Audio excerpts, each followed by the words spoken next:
జగిత్యాల జిల్లా కేంద్రంలోని చలగల్ వాలంతరీ వ్యవసాయ క్షేత్రంలో కేంద్రీయ విద్యాలయ భవన నిర్మాణానికి శంకుస్థాపన చేసిన రాష్ట్ర సంక్షేమ శాఖ మంత్రి అడ్లూరి లక్ష్మణ్ కుమార్. ఈ సందర్భంగా మంత్రి అడ్లూరి లక్ష్మణ్ కుమార్ మాట్లాడుతూ, కేంద్రీయ విద్యాలయం కోసం కేటాయించిన భూమి గతంలో రైతులకు చెందిన ధనిభూమి కేటాయింపులో కొన్ని ఇబ్బందులు ఎదురైనప్పటికీ జగిత్యాల ఎమ్మెల్యే సంజయ్ కుమార్ నిరంతర కృషితో రాష్ట్ర ప్రభుత్వం వాలంతరీ వ్యవసాయ క్షేత్రంలోని 5 ఎకరాల భూమిని కేంద్రీయ విద్యాలయానికి కేటాయించిందన్నారు. ఈ భూమి కేటాయింపునకు సహకరించిన ముఖ్యమంత్రి రేవంత్ రెడ్డికి ప్రతి ఒక్కరూ కృతజ్ఞతలు తెలియజేయాలని కోరారు. విద్యారంగ అభివృద్ధికి రాష్ట్ర ప్రభుత్వం అన్ని విధాలా సహకరిస్తుంది.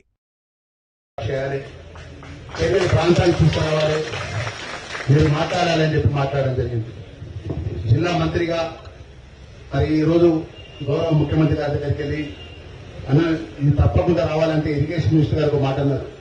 తెలంగాణ రాష్ట్ర 33 జిల్లాల వాలంటీర్కి సంబంధించిన స్థలాన్ని ఎవరికి ఇవ్వట్లేదు, ఇవ్వడం ఇబ్బంది అని చెప్పేసి మాట్లాడిన సందర్భంలో మన ముఖ్యమంత్రి గారికి మేము ఒప్పించి ఇది 90% ఈ ప్రాంతం అంతా రైతు ఆధారితమైన ప్రాంత పిల్లల భవిష్యత్తుకు కేంద్ర ప్రభుత్వం ఒక విశ్వవిద్యాలయాన్ని ఏర్పాటు చేయడానికి ముందుకొచ్చింది. పార్లమెంట్ సభ్యులు కూడా వారు కూడా ముందుకొచ్చినారు. తప్పకుండా ఏర్పాటు చేయాలని చెప్పేసి వారికి పర్సనల్గా రిక్వెస్ట్ చేసి మరి 5 ఎకరాలు కేటాయించిన సందర్భంలో కూడా మరి తక్షణమే కేంద్రీయ సంఘటన ద్వారా క్యాబినెట్ లో వస్తే తప్ప ఇది ముందుకు పోదనే విషయాన్ని కూడా ఎంపీ గారు కూడా చెప్పడం జరిగింది.